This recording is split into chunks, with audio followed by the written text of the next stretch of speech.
রমজানের সর্বশেষ আমল কি হয়? শেষ আমল, মানে এরপর আর কোনো আমল নাই। কি সেটা? রমজান মাসে অনেকগুলো আমল আছে না, আমরা তারাবি পড়ি, সাহারি খাই, রোজা রাখি, অনেক কিছুই করি। শেষ আমল কোনটা, যে এটা দিয়ে এন্ডিং, আর কোনো আমল নেই? সেটা হলো, সবাই জানি কিন্তু হয়তো মাথা আনতে পারছি না, সদকায়ে ফিতির দেওয়া, ফিতরা দেওয়া। এটা হলো রমজানের শেষ আমল। এটা দিয়ে রমজান মাসকে আমরা বিদায় দিই।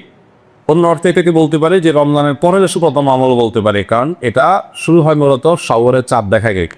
ঈদুল ফিতরের চাঁদ দেখা গেলেই তখন এটা খরচে দেওয়া, যদি এক দুদিন আগে থেকে দেওয়া যায়। এই ফিতরাটা আমরা কেন দেই? এই ফিতরা দেওয়ার উদ্দেশ্য কি? নবী করিম সাল্লাল্লাহু আলাইহি সাল্লাম দুটি উদ্দেশ্যের কথা বলেছে। এক, তিনি বলেছে যাকাতুল ফিতরি তুহরাতান লিস-সাইমি মিনাল লাগবি ওয়ার রাফাস ওয়া তু'মাতাল লিল মাসাকিন। প্রথম কারণ হলো, তিনি বলেছেন যে এটা হলো রোজাদার ব্যক্তি সারা মাস জুড়ে যে সিয়াম সাধনা করেছে, ইবাদত বন্দেগী করেছে, যে মেহনত মুজাহাদা করেছে, এই সারা মাস জুড়ে ইবাদত বন্দেগী করার ফলে তার মধ্যে অনেক অর্জন যেমন হয়েছে, আবার অনেক ত্রুটিও ছিল। রোজাটা রাখতে গিয়ে সে কখনো অনর্থক কথা বলে ফেলেছে, রোজা রেখে অনর্থক বেহুদার কথা বললে রোজার প্রাণ আপনার ক্ষতিগ্রস্ত হয়, রোজা নষ্ট পায়, রোজার রুল থাকে না, রোজার মান কমে যায়, কোয়ালিটিতে ঘাটতি হয়। তো এই যে রোজা রেখে আমরা কিছু উল্টাপাল্টা কথা, উল্টাপাল্টা কাজ করেছি যেগুলো রোজার সাথে যায় না, তো সেগুলোর কারণে রোজাটা তো ত্রুটিপূর্ণ হয়ে গেল। এই ফিতরা দেওয়ার কারণে সেটা রিফাইন্ড হয়ে যায়, সেটা ফ্রেশ হয়ে যায়, সেটা আল্লাহ তাআলা পরিচ্ছন্ন করে গ্রহণ করে। এই জন্য রোজার পুরা মাস, রমজানের পুরা মাস এবং সিয়ামের ভুল ত্রুটিগুলোকে ফ্রেশ করে সেটাকে আল্লাহর কাছে কবুলযোগ্য করে দেয় হলো ফিতরা। খুব বড় একটা বিষয়কে। আর দ্বিতীয় উদ্দেশ্য হলো তু'মাতাল লিল মাসাকিন, গরিব দুঃখীদের মধ্যে খাদ্য দান কর্মসূচি অংশ হিসাবে ফিতরা আল্লাহ তাআলা দিয়েছে। অর্থাৎ ইসলাম চায় যে ঈদের দিনটাতে অন্তত প্রত্যেক অভাবী মানুষের বাসায় খাবার থাকুক, কেউ যেন খাবারের কষ্টে না থাকে। এই জন্য ফিতরা আমাদেরকে পৌঁছাতে হয়। কখন পৌঁছাতে হয়? সেটা ঈদের চাঁদ দেখা যাওয়ার আগে থেকে। ফিতরা নিয়ে প্রতি বছরই অনেক আলাপ হয়, আমরা সেই দীর্ঘ আলাপে যাওয়ার সুযোগ সময় নাই। শুধু এটুকু বলি, আমরা প্রায় সবাই আমরা ফিতরার সর্বনিম্ন পরিমাণটা দেওয়ার চেষ্টা করি। নবী করিম সাল্লাল্লাহু আলাইহি ওয়াসাল্লাম ফিতরার যে অপশনগুলো রেখেছেন সেগুলো কিন্তু বিভিন্ন রকম ভ্যারাইটি আছে। সেখানে একটা অপশন আছে সর্বনিম্ন, সেটাই আমরা নেই। এবং প্রতি বছর আমরা খোঁজ করে যে ফিতরা এবছর কয় টাকা ধার্য হয়েছে, 115 টাকা, তো দিয়ে দিলাম, বেঁচে গেলাম। যদিও পুরো পরিবার তরফ থেকে দিতে হয়, পরিবারের কর্তা যিনি, তার ছেলে মেয়ে, তার স্ত্রী, এমনকি ছোট বাচ্চা কাচ্চা, তাদের সবার পক্ষ থেকে, তারা একান্নভুক্ত জানা, তার বাসার সদস্যের মতো, এমনকি যে কাজের লোক, যারা বাধা কাজের লোক থাকে, তাদের তরফ থেকে, এই সবার তরফ থেকে পরিবারের কর্তা দিয়ে দিবে। এখন সবাই দেখে যে ফিতরা কত ধার্য হয়েছে। ভাই, ফিতরা সর্বনিম্ন যদি 1-150 বা তার সমমূল্যের খাদ্য হয়, তো ফিতরা সর্বোচ্চটা কিন্তু 1000, 2000 বা আরো বেশি হতে পারে। আপনি কিশমিশ দিয়ে দেন তাহলে একরকম হবে, আপনি গম দিয়ে দিলে আরেক রকম হবে, খেজুর দিয়ে দিলে ভিন্ন রকম হবে। তো অনেকগুলো অপশন আছে। তো আমরা সর্বনিম্ন গমের আইটেমটা বেছে নিই, যেটা সবচেয়ে সস্তা, এটা দিয়ে আমরা দেওয়ার চেষ্টা করি। কেন আপনি কিশমিশ যদি চিন্তা করেন তাহলে কিশমিশের কেজি কত আর গমের কেজি কত, অনেক বেশ কম হয়ে যেত। এই জন্য আল্লাহ তাআলা যাকে যতটুকু সামর্থ্য দিয়েছেন তিনি সেইভাবে ফিতরা দিবেন। এবং ফিতরা হিসাবে যদি আপনি খাদ্য দেন অথবা নগদ টাকা দেন, আমার পরামর্শ হবে ওয়াজিব ফিতরা তো ওইটাতে আদায় হয়ে যাচ্ছে, এতে কোনো সন্দেহ নাই। নফল হিসেবে যেহেতু ফিতরার উদ্দেশ্য গরিবের বাসায় খাবার পৌঁছানো, সেই যুগে নবী সাল্লাল্লাহু আলাইহি ওয়াসাল্লামের সময় গরিবই শুধুমাত্র এই প্রিন্সিপাল ফুড এগুলোর উপর নির্ভর করত। চাল, ডাল, আপনার ডাল তো না, আপনার গোশত অথবা আপনার আটা, ময়দা কিংবা গম, এগুলোর উপরে নির্ভর করতো মানুষ। কিন্তু এখন মানুষের জীবনের যে আপনার জীবন ধারণের যে পদ্ধতি, প্রক্রিয়া, মানুষের যে লাইফস্টাইল, সেটাতে যথেষ্ট পরিবর্তন হয়েছে। তো ঈদের দিনে গরিবের হাসি, গরিবের আপনার আনন্দ, এটাকে পরিপূর্ণতা দেওয়ার জন্য আমার পরামর্শ থাকবে যে ফিতরা হিসেবে যা দিচ্ছেন আপনি এক্সট্রা হিসাবে, এটা ফিতরার অংশ না, বোনাস হিসেবে নফল হিসাবে আপনি তাকে পারলে 2 কেজি মুরগি কিনে দেন, গরুর গোশত অনেক দাম, 1 কেজি গরুর গোশত, 2 কেজি গরুর গোশত কিনে দেন, একটু পোলাও চাল কিনে দেন, একটু সেমাই চিনি কিনে দেন।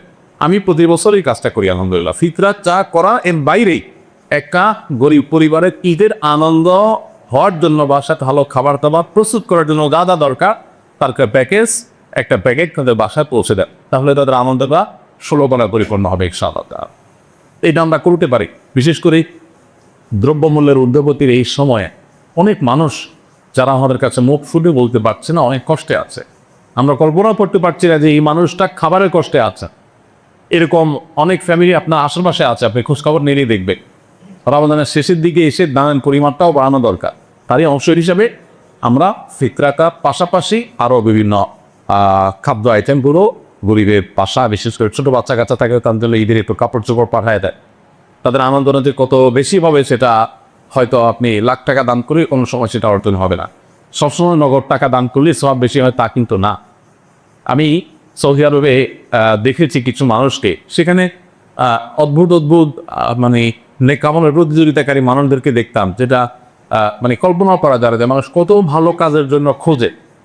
আমাদের একবার মনে আছে যে কোন একটা সুপার শপে কেনাকাটা শেষে এরকম রমজান মাসই হবে, আমি বিল দেওয়ার জন্য কাউন্টারে আসছি। তো এক সৌদি নাগরিক আমার লেবাস পোশাক দেখে বুঝছে যে বাংলাদেশি। তো বাংলাদেশি মানে মনে করে তারা গরিব মানুষ, আর আসলেও আমি গরিব। তো আমার পিঠে এরকম আস্তে করে আলতো করে হাতটা রাখছে খুব সুন্দর করে, মানে যেটাতে আমি মানে রাখার তো একটা ধরন আছে, আস্তে করে পিঠের উপরে হাতটা রাখছে, মানে খুব কোমলতার সাথে, স্নেহের সাথে। স্নেহের পরের সাথে হাতটা রাখলাম, আমি ফিরে তাকালাম, বেরিয়ে যাই সৌদি নাগরিক, আমি চিন্তা রে। তো সে বলতেছে যে যদি তুমি মনে কিছু না করো তোমার বিলটা আমি দিতে চাই। আমি দুনিয়ার বাজার করছি, হয়তো ঈদের জন্য বাজার করছি, তো কয়েকশো রিয়াল হয়েছে। উনি বলেন যে যদি কিছু মনে না করো আমি দিতে চাই, হাদিয়া, গিফট, জাস্ট গিফট। এখন কী বলা যায়, গিফট দিবে, নিষেধ করার কিছু নেই, বলো ঠিক আছে। তখন উনি দিলেন। আমার কাছে আইডিয়াটা খুব ভালো মনে হলো। আপনি বাজারে চলে যান, বাজারে যেয়ে দেখবে বহু মানুষ মাছ বাজারে কাঁচুমুচু করছে, ছটফট করতেছে, একবারে মাসালার কাছে আবার ওই মাসালা যায়, তার মানে বাজেটের সাথে তার চাহিদার বা প্রয়োজনে মিলাতে পারছে না বেচা। এই লোকটাকে ওরকম পেছন থেকে আলতো করে হাত বুলিয়ে তাকে একটু বলেন, ভাই আমি আপনার এই মাছের বিলটা দিতে চাই, মনে হচ্ছে না। আপনি দেখেন যে কোনো একটা বাচ্চা, গরিবের বাচ্চা, সে হয়তো কোনো একটা মুদি দোকানের পাশ দিয়ে ঘুরছে, কোনো একটা খাবার দোকানের পাশ দিয়ে ঘুরছে, বারবার কাচমচু করছে, খেয়াল কর, তাকে ওই খাবারটা একটু কিনে আপনি হাতে তুলে দেন। অনেক সময় লক্ষ লক্ষ টাকা নগদ দেওয়ার চাইতে ওই সামান্য কিছু টাকা ওজন অনেক বেশি হয়। তো এই বছর বিশেষ করে ঈদকে সামনে রেখে আমাদের এই আমলটা হতে পারে, কারণ ঈদের এই সময়টাতে অনেক মানুষ কষ্টে আছে, অনেক মধ্যবিত্ত আছে যাদের লেবাস পোশাক চলাফেরা দেখে বোঝার কোনো উপায় নেই যে তারা খাবারের কষ্টে আছে রীতিমতো বাচ্চা কাচ্চায়। আমি রমজানের শুরুর দিকে আহ্বান করেছিলাম যে একটা মাছ কিনে দেয়, একটা চাই করতে পারে বাচ্চাদেরকে সাথে নিয়ে, একটু মুরগি কিনে দেয়, একটু গরু গোশত কিনে দেয়। এমন আছে যে গত রমজানে গরু গোশত খেয়ে, কোরবানিতে গরু গোশত খেয়েছে, এই পর্যন্ত তারপরে গোশত কিনে খেতে পারে না। তাকে আপনি 2 কেজি গরু গোশত দিলে তা বাসায় আনন্দটা কোন পর্যায়ে চলে যাবে। দেখুন, ডক্টর আবদুল্লাহ জাহিরুল্লাহ এটা কথা বলতেন যে আপনি 2 কেজি গরু গোশত কিনছেন নিজে খাওয়ার জন্য, অনেকদিন পরে কিনছে, বাচ্চা কাচ্চা নিয়ে খাবেন, খুব আনন্দ করে, সন্দেহ নেই এটা আপনাকে অনেক বেশি আনন্দ দিবে। কিন্তু এর মধ্যে যদি আপনি দেখেন যে কোনো মানুষ খাবারই পাচ্ছে না, অনেকদিন পর্যন্ত না খেয়ে আসে, কষ্ট করছে, এই জিনিসটা তাকে আপনি দিয়ে দেন, বাহ্যিকভাবে মনে হবে কষ্ট হয়েছে, মূলত সেখানে যে আনন্দটা হবে ওইটা আপনি খেয়ে যে আনন্দ পাবেন তার চাইতে অনেক বেশি হবে। তো রমজানের শেষের দিনগুলোতে ঈদকে কেন্দ্র করে আমাদেরকে এই সাদাকা দান, আমাদের আশেপাশে কারা কষ্টে আছে তাদের একটু খুঁজে বের করে তাদের মুখে হাসি ফোটাবার যে মেহনত সেটা বেশি হওয়া দরকার। আল্লাহ আমাদেরকে তৌফিক দান করুন। রমজানের রোজার পরেই শাওয়াল শুরু হবে ইনশাআল্লাহ।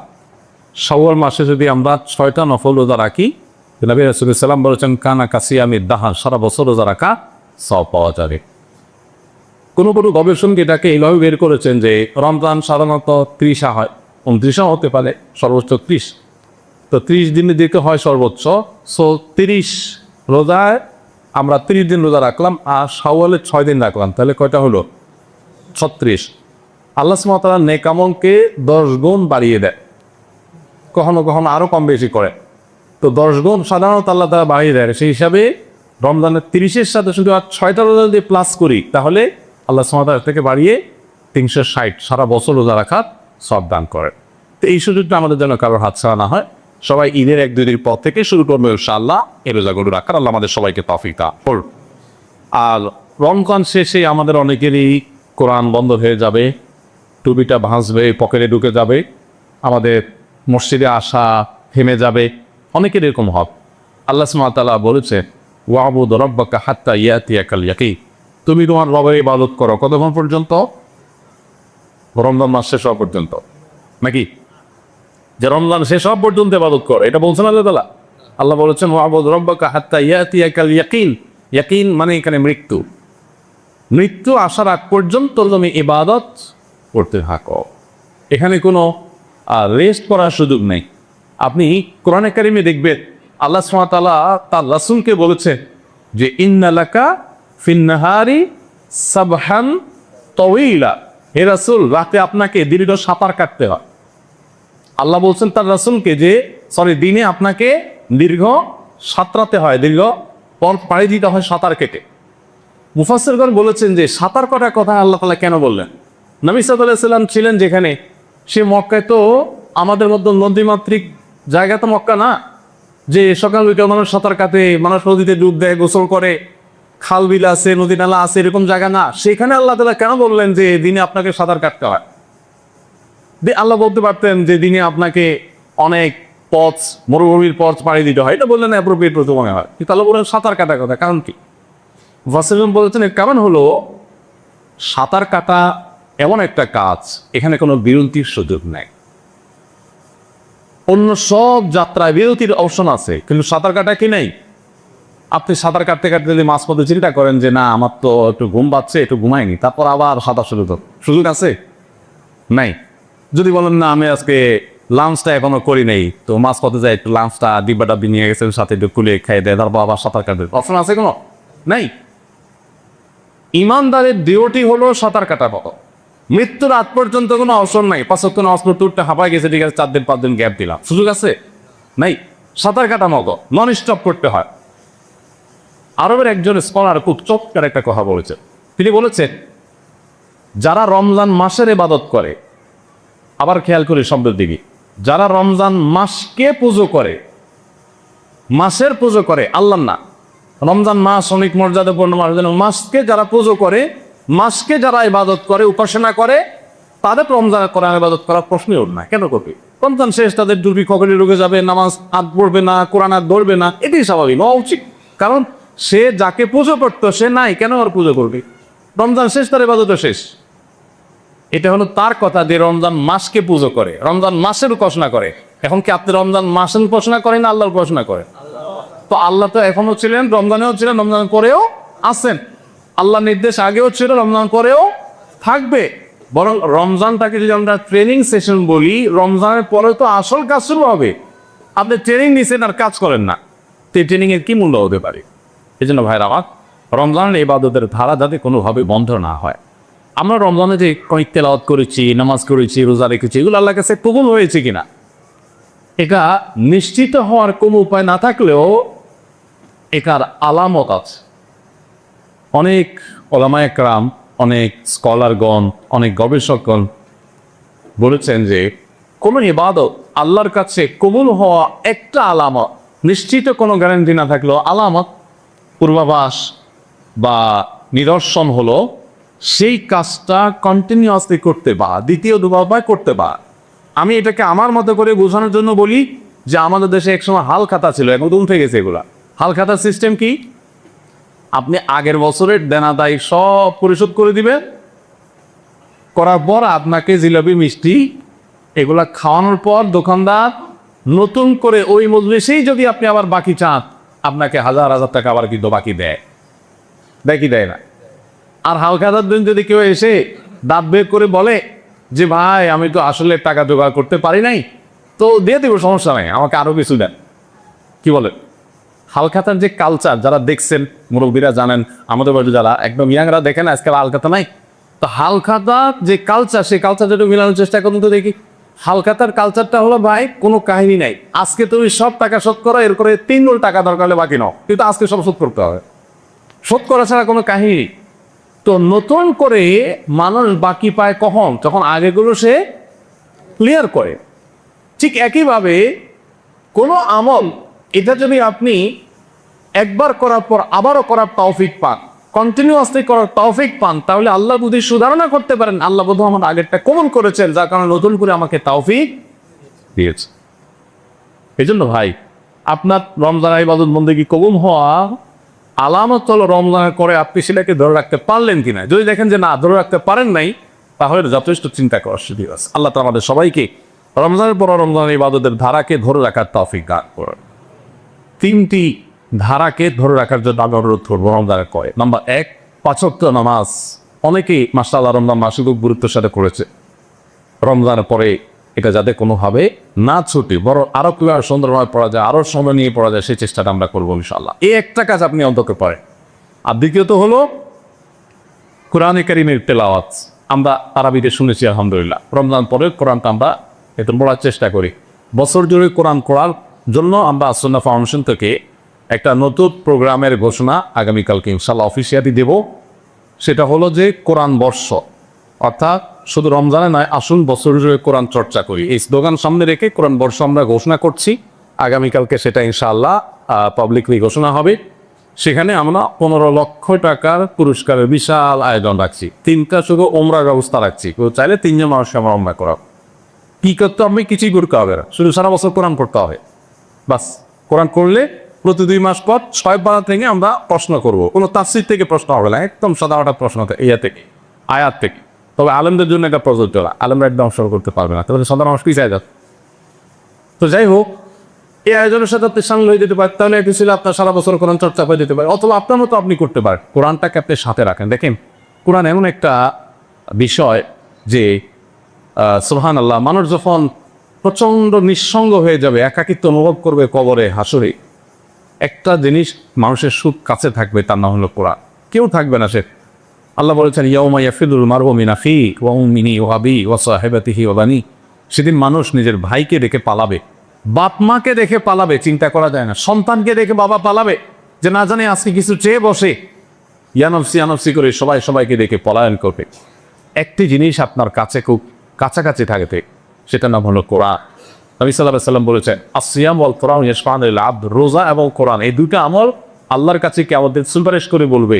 রোজা বলবে, আল্লাহ আপনার বান্দাকে দিনে বেলা আমি খাইতে দেনে, অনেক কষ্ট হয়েছে, তাও সে খায় নাই, পানাহার থেকে আমি তারা বিরত রেখেছি, সো আজকে তার পক্ষে আমার সুপারিশ আপনি গ্রহণ করতে না।